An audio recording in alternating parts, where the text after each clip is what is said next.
Magkahalong lungkot at tuwa ang naramdaman ni Angelo De Leon, Bobby Andrews at Michael Flores nang pag-usapan sa Fast Talk with Boy Abunda ang kanilang kaibigan at co-TGIS star na si Red Sternberg. May reunion project daw sana ang TGIS at may plano pa raw si Red na magbalik showbiz. Makichika tayo kay Lars Santiago. That's why it was so hard to accept because I was just talking to the guy. Emosyonal sina Angelo De Leon, Bobby Andrews at Michael Flores nang magkwento sa Fast Talk with Boy Abunda tungkol sa pumanaw nilang kaibigan na si Red Sternberg. Huli raw nakausap ni Bobby si Red noong May 22, 5 araw bago pumanaw noong May 27. You know, he was working out. He was losing weight. He was very excited. He was very excited to come home.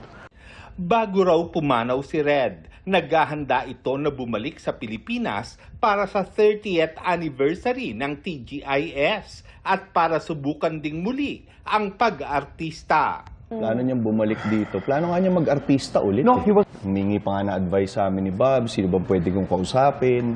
Meron talaga kami pinaplanong reunion project. Ayos na lahat ng logistics, lahat ng meron na eh. everything. Okay. Meron na. And that was the reason why he was so excited to come home. Yes. To be honest, we were all looking forward to getting together. Matagal na naman yun na sinasabi na sana nga.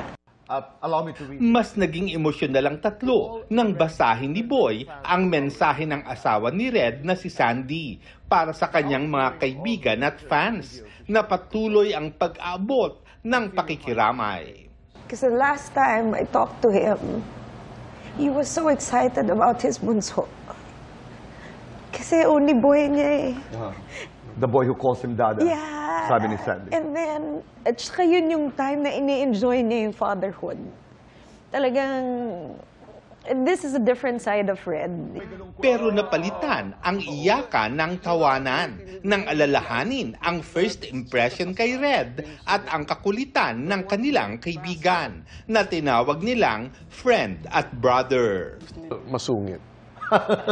He's not he's not the comedian you see him. You realize that that's just a facade, yung sungit niya.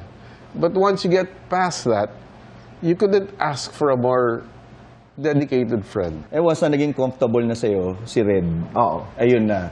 Talagang makikita mo na yung tunay na Red Sternberg. Kasi lalaki Kasi tahimik. Siyempre sa inyo, hindi. Hindi, di ba makulit na siya eh. Actually, siya na si Kiko.